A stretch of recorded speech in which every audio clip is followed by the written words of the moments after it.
Hey everybody, welcome to Wednesday Wellness It's a good thing I get to edit these. Hey everybody, welcome to Wellness Wednesday. Today we have Ashley Lavender who's going to talk to us about dandelions.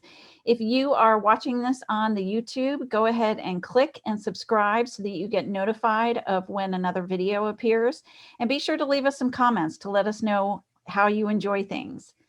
All right, Ashley, it's great to have you here. Talk to us about dandelions and what we can use them for in our daily lives for their benefits. Okay, so there's so many things that I can say about dandelions. It's hard to narrow it all down. But so dandelions, probably everybody knows what this plant looks like, or maybe they think they know what it looks like. It actually is probably not the plant that you think it is. The dandelions that a lot of people see growing around, they kind of have like the petals, and then it just looks like petals all the way through and there's no middle. What that one actually is called cat's ear. And that's okay if you're using cat's ear instead of dandelion, because they do have similar properties. And dandelion does not have any poisonous or inedible lookalikes. So if you're using something that looks like dandelion, but it really isn't, you're probably okay. Obviously, do your research first and make sure that it's okay to eat, but you're probably okay. And another one of the lookalikes that I have actually been talking about this week is called desert chicory. And this one has like a dark yellow center with black, it looks like black seeds in there, and bright yellow flowers. And the official, like true dandelion looks similar to that, but it's a lot smaller. So any three of these are okay to work with in the exact same way, and they do have a lot of the same like mineral and vitamin content. Mhm. And dandelion, if you're working with true dandelion, that is going to have things like vitamin A, vitamin B, vitamin C, and even a little bit of vitamin D in there, and then things like zinc and potassium. So it's very nutrient and vitamin dense, which is really great because a lot of our food these days is not. So this is wonderful if you're, as long as you're not spraying any herbicides or pesticides in your yard. If you have a yard full of dandelions or cat's ear or desert chicory, whichever you have, you can go out and use this as a salad green. And all you really have to do for that is just pick off the flowers, and you can cut the stems up and use the stems and the leaves in your salad. Or you can fry them up with your greens. So if you like turnip greens or mustard greens or anything like that, you could put them all together or just help prepare them by themselves. The thing about the dandelion family is it's a little bit bitter.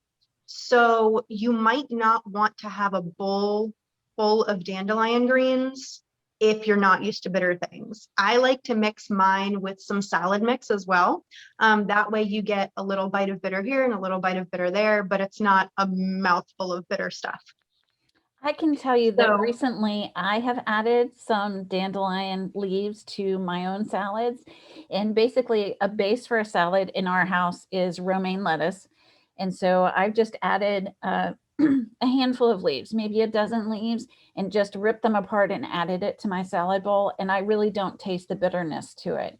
And I'm not one yeah. of those who's a fan of bitter. So I'm just saying that it's very subtle. It's not overly bitter. So good that you Yeah, talked it's about that. it's almost like having some arugula Yes. or something, or kale is a little bit bitter. Dandelion, I think, is a little more bitter than kale, but it's about the same.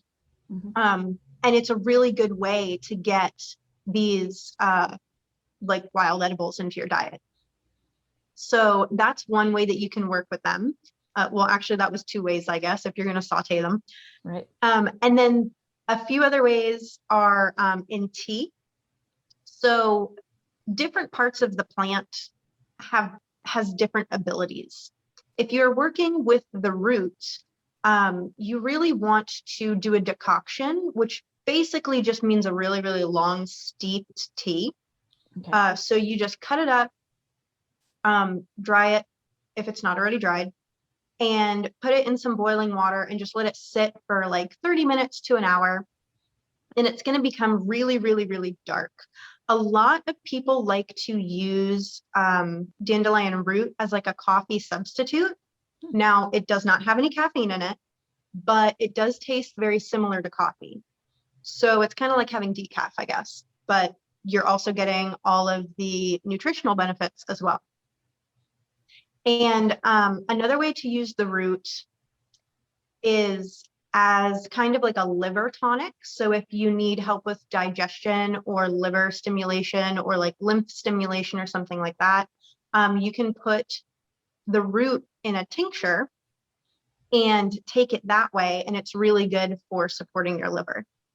So talk to us about tinctures. What is a tincture? So a tincture is basically when you take an herb and put it in alcohol and then just let it sit for a couple of weeks. And what that does is the alcohol acts as a menstruum to pull certain nutrients and certain constituents out of the plant, whatever plant you're using. And when you're using a tincture, because it is an alcohol base, it is going to work on the liver a lot faster, because we know that alcohol gets directed to the liver where it's processed. So if you're trying to work with or trying to do something to support the liver, a tea is going to work, but tincture would be better.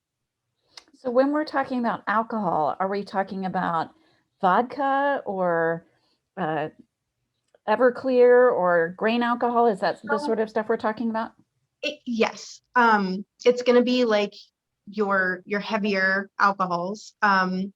You can definitely do it with wine or beer if you prefer that, but it's not going to be as strong, and it's not going to last as long. So you can really do it with any type of alcohol that you like. If you like brandy or whiskey or whatever, vodka, it doesn't matter as long as it's at least 80 proof, because the alcohol is what makes it shelf stable. So if it's any lower than that, it's not really going to last a very long time. But yeah, you can use any alcohol that you want. Excellent. I have, so tea, I want to take you back to tea. I do enjoy tea. I have thought that people had made tea out of the blossoms. Is that correct? Yes, you can. Okay. Most of the time people will use the leaves, but I'll come back to that. Okay. So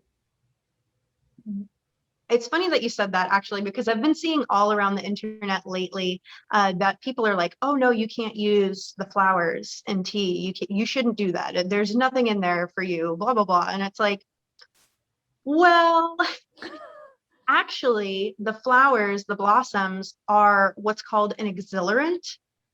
So basically that means that it's not quite an antidepressant because it doesn't make you not depressed. Like you should not substitute that for medication if you're on it, but it does have an uplifting effect. So when you are drinking the dandelion blossom tea, it does have this ability to affect your mood in a positive way. So if you're just kind of like, oh man, I'm having a bad day, have some dandelion blossom tea. It's going to make you feel better. Gotcha. So maybe collect up some blossoms and make some tea to have over the winter on a gray and rainy day. Yeah. Yep. And you can dry them. If they go to seed, that's okay. They can still be steeped. Something that I've found that helps them not go to seed so quickly is drying them upside down on a paper towel.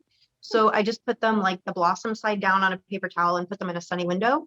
And then it makes it so that they can't really like do this number. Right. Close back up. I don't know what that's called, but right.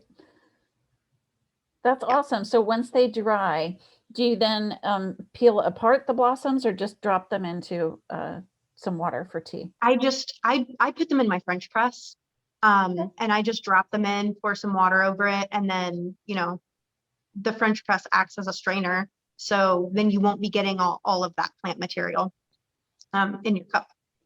That's fantastic. So you talked about using the root, the leaves, or the blossoms for making tea. What are the different benefits from them? I believe you said the root is good for your liver. Am I correct on that? Then what about using the leaves? So the leaves are usually used as a kidney aid.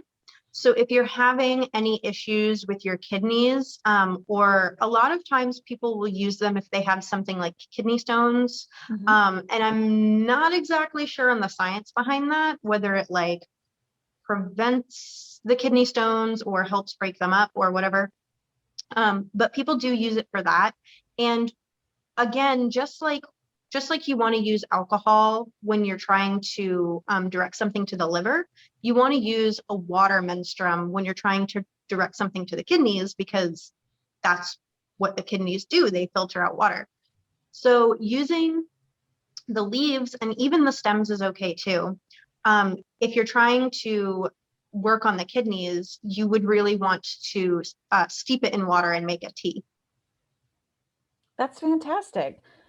My goodness, thank you so much. You have shared wonderful information on different ways to incorporate dandelions into our diets. And like I said, my first start has been adding some leaves to my salad, but I look forward to trying some teas and tinctures in the near future.